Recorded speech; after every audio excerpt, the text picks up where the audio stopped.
Bab 536. Keluar.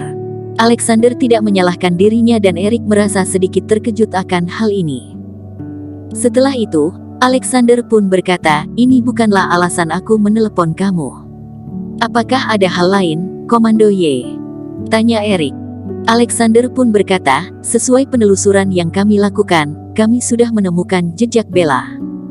Setelah mendengar itu, Erik yang sedang berada di kafe itu segera bangkit berdiri. Dia lalu berkata dengan penuh khawatir, "Komando Y, di mana Bella saat ini? Apakah hal ini berhubungan dengan Jimmy?" "Hal ini tidak berhubungan dengan Jimmy, namun berhubungan dengan salah satu organisasi yang ada di kota Sakura," kata Alexander dengan serius. "Jika kamu bersedia, kamu boleh datang ke kantor keamanan yang ada di kota B." "Baik," kata Erik dengan cepat. Dia lalu mengakhiri panggilan itu dan segera pergi ke kantor keamanan yang ada pada kota B. Kantor keamanan di kota B merupakan satu-satunya tempat paling aman dan ketat di dunia ini. Di depan pintu kantor keamanan itu terlihat begitu banyak pejuang yang membawa pistol. Supir menurunkan Erik di kejauhan dan tidak berani mendekati kantor keamanan itu. Erik lalu berjalan hingga ke depan pintu dan dua pejuang pun maju untuk menghalangi jalannya. "Ini merupakan tempat khusus negara, dilarang mendekat," kata kedua pejuang itu dengan dingin.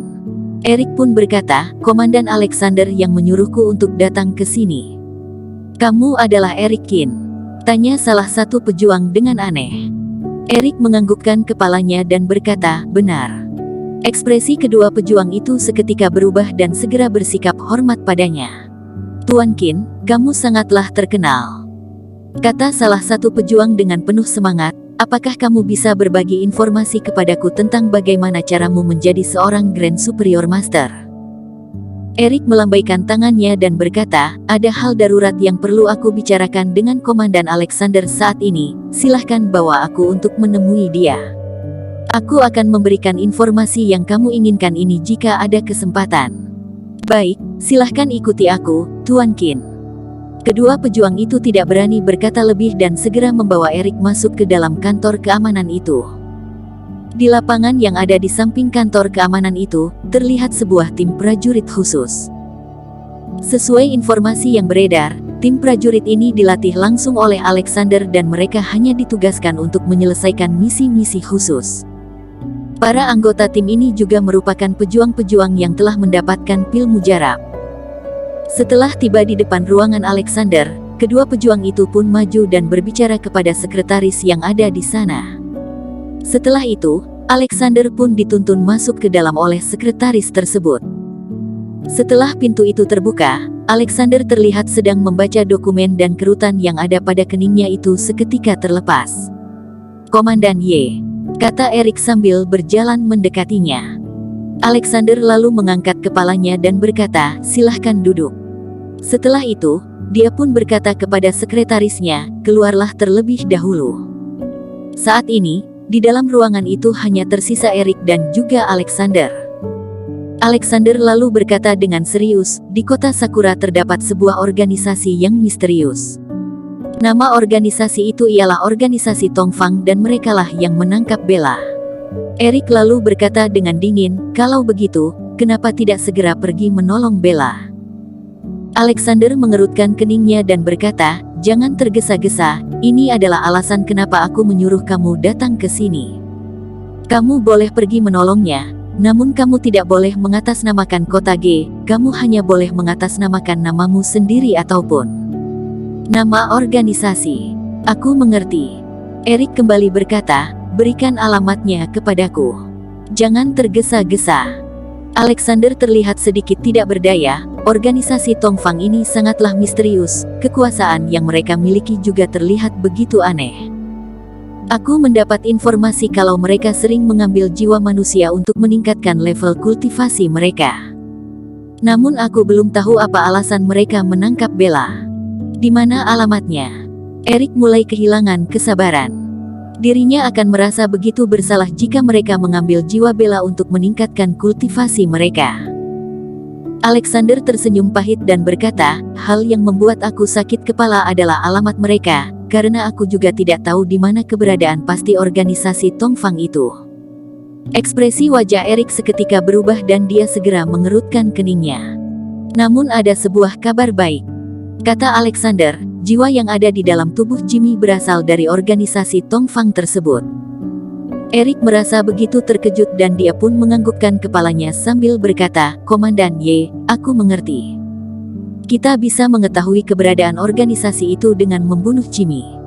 Alexander tersenyum dan berkata, apakah kamu tidak ingin mengetahui kemampuan organisasi Tongfang ini? Erik menggelengkan kepalanya dan berkata, aku tidak perlu mengetahuinya, aku tetap akan pergi menolong Bella meskipun mereka memiliki kemampuan yang hebat. Baik. Alexander menganggukkan kepala, jika kamu tidak bisa mengalahkan Jimmy, aku bisa membantumu. Tidak perlu, kata Erik dengan ekspresi wajah yang dingin, aku pastilah bisa mengalahkannya. Terima kasih, Komandan Ye.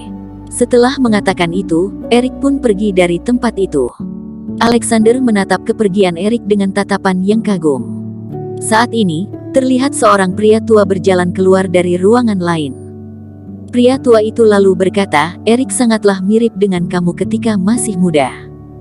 Kalian sama-sama memiliki kepercayaan diri yang tinggi.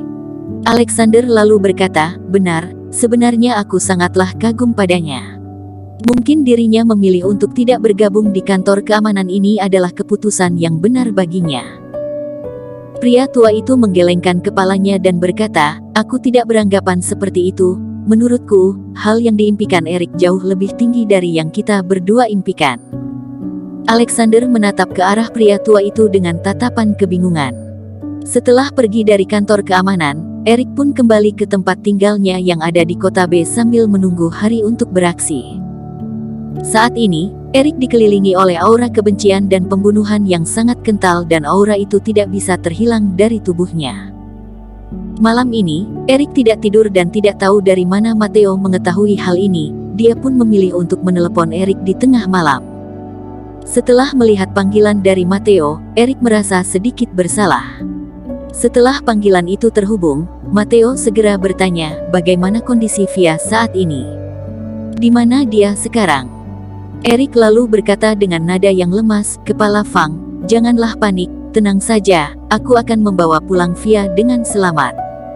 Matteo berkata dengan nada yang sedikit bergetar, kamu harus melindungi Via dengan baik. Dia adalah putriku satu-satunya, tidak boleh terjadi sesuatu padanya. Pasti, kata Erik dengan tegas. Setelah panggilan itu ditutup, Erik mulai merasa tidak sabar. Awalnya dia berencana untuk mencari Jimmy di hari ketiga, namun Erik tidak bisa tidur dan dia berdiri di sisi jendela selama 1 malam. Pada hari kedua, dia langsung bergegas ke tempat seni bela diri Beidao. Setelah ia tiba di sana, tempat itu masih belum dibuka. Pintu yang ada di tempat itu langsung dihancurkan oleh Erik menggunakan tinjuannya. Ini merupakan pintu yang baru saja dipasang dan sayangnya langsung dihancurkan oleh Erik. Suara yang keras ini membuat begitu banyak orang terbangun. Erik berdiri di depan pintu sambil berkata, Jimmy, cepatlah keluar. Suara keras itu bergema dan membuat begitu banyak orang terbangun dari dalam mimpi. Bahkan orang yang ada di sekitarnya juga dikejutkan oleh suara keras ini. Jimmy, cepatlah keluar. Kembali terdengar teriakan keras. Bahkan suara keras ini mampu meruntuhkan tempat seni bela diri Beidao ini. Bersambung. Terima kasih telah menonton video ini sampai akhir. Jangan lupa subscribe dan nantikan kisah episode selanjutnya hanya di Novel Story. Salam.